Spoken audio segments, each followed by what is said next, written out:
आता आपल्या आवडत्या मालिकेचे संपूर्ण भाग मालिका प्रसारित झाल्यानंतर लगेचच पाहू शकता फक्त सन नेक्स्ट वर. भारतातील प्रेक्षकांसाठी मोफत सेवा. परडत असते. तुम्ही आमचे खास आरोपी आहात. तुमची ओळख परेड पण एका खास व्यक्तीसमोर होणार आहे.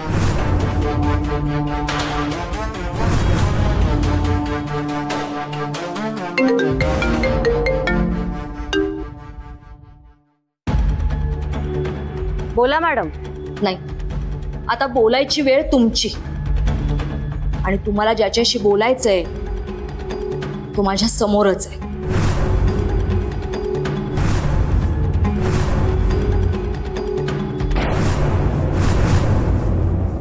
नमस्कार रावसाहेब, कसे आहात? माझ्या डोळ्यांना तुमची अवस्था दिसत असताना पण मी काय विचारतेय ना, कसं आहे ना रावसाहेब, इतके दिवस तुमच्या सांगण्यावरून दुसरे मार खात होते आणि तुम्ही मजा घेत होतात. आता मी इतके फोनवर आहे आणि तुम्ही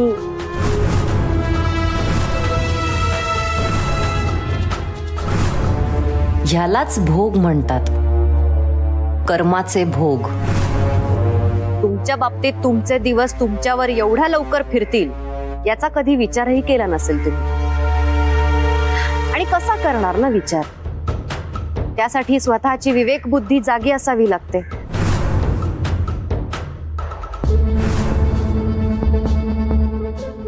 मैत्रेयी आदिशक्ती ग्रुप ऑफ इंडस्ट्रीजची मालकीण स्वतःचं केबिन सोडून कोठडीमध्ये बसली. स्वतःच्या अहंकार आणि माझामुळे स्वतःच्या आयुष्याची वाट लावून घेणे. तुझ्यासाठी इथे फक्त एंट्री आहे, एक्झिट नाहीये. काय झालं? तुम्ही माझ्याशी कसं वागला होतात ते आठवलंय का? अति होतंय, हे सगळं अति होतंय. तिथून बाहेर पडल्यावर मी काय करू शकतो याची कल्पना तरी आहे का तुला? त्यासाठी तुम्ही तिथून आधी बाहेर पडायला हवं. आणि तुम्हाला कल्पना आहे का की तुम्ही तिथून बाहेर कधीच पडणार नाही आहात? काय करणार आहेस तू? मी काहीच करणार नाही, पण तुमची कर्मच तुम्हाला सोडणार नाही. मिळणार, तुम्हालाही तुमच्या कर्माची शिक्षा मिळणार. मॅडम, तुम्ही सांगा मला फक्त यांच्यासोबत काय करायचंय ते. आता ते आत्महत्या करणार आहेत हे जर आधीच ठरलं असेल तर मी तरी काय करणार नाही का?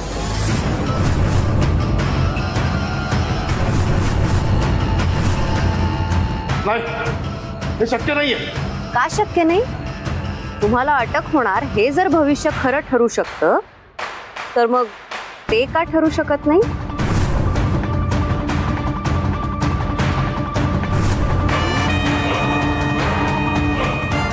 मॅडम, मी आहे ना. तुम्ही सांगितलेलं भविष्य कसं खरं होत नाही मी बघतेच. आता तुमचं हे काम झालंच म्हणून समजा. Bye madam. बाय.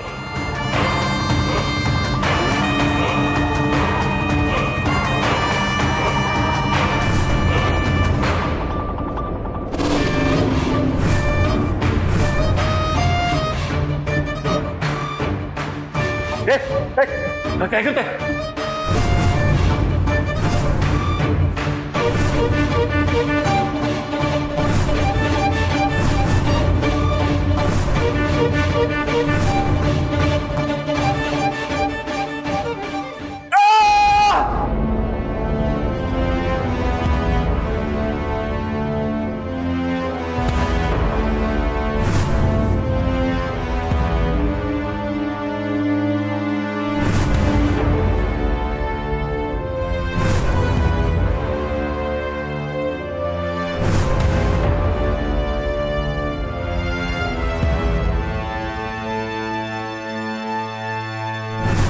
तुला जिथे पाठवायचंय त्या दिशेने तुझा प्रवास सुरू झालाय हे बघून आज आम्हाला खूप बरं वाटतंय.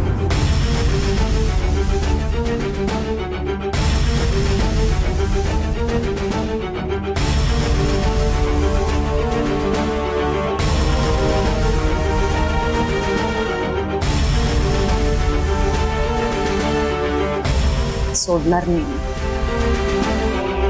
त्या रावसाहेबला अजिबात सोडणार नाही. ती वेळ त्याची होती म्हणून त्याने मला त्रास दिला, पण आता ही वेळ माझी आहे. माझ्या बाबतीत घडलेल्या एकूण एक गोष्टीचा बदला घेतल्याशिवाय मी शांत बसणार नाही. मी त्या रावसाहेबला अजिबात सोडणार नाही.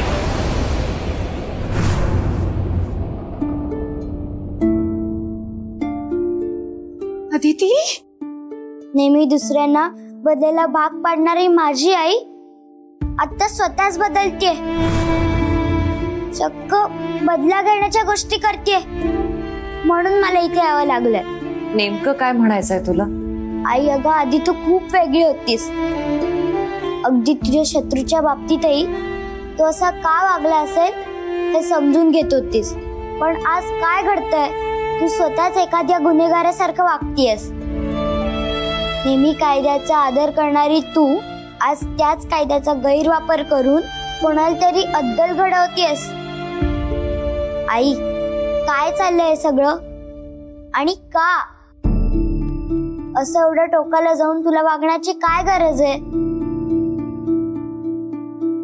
माणसाची इच्छा असो वा नसो, परिस्थिती माणसाला बदलायला भाग पाडते.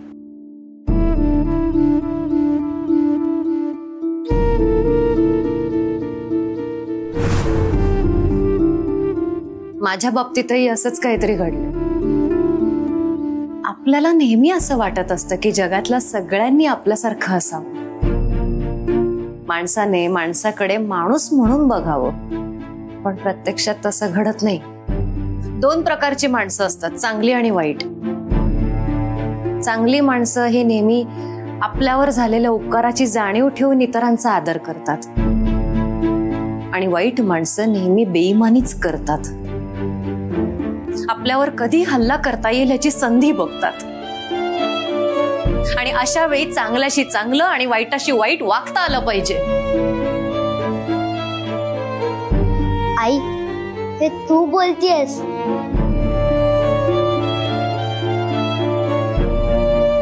हो, मीच बोलते. पण मी असं का बोलतेय हे समजून घे ना. आणि हे आत्ताच घडतंय असं नाही. माझ्या अनुभवामुळे मला आता कळतंय, पण हे खरं तर अनादी काळापासून चालत आलेलं आहे. वाईटाच्या विरोधात चांगल्यानं उभं राहणं हे जर चुकीचं असतं तर श्रीकृष्णानं अर्जुनाला आपल्याच माणसाच्या विरोधात लढायला सांगितलं नसतं. हल्ली मला एक गोष्ट जाणवली. राग येणं, चिडचिड होणं, एखाद्याला धडा शिकवणं या सगळ्या वाईट माणसांच्या सवयी आहेत असं मला वाटायचं. चुकत होते मी. ह्या सगळ्या गोष्टी चांगल्या माणसांमध्ये असायला हव्या, आणि हेच मत आहे माझं. ह्या गोष्टी माझ्यामध्ये असत्या तर तुझ्या प्रिन्स काकाला कधीच चांगला धडा शिकवला असता. तुझ्या बाबाला मी आधीच ओळखलं असतं. चांगलं वागल्यामुळे मला काय फायदा झाला मला माहित नाही, पण वाईट न वागता आल्यामुळे माझं नुकसान झालं हे नक्की आहे. मी तुला गमावलं,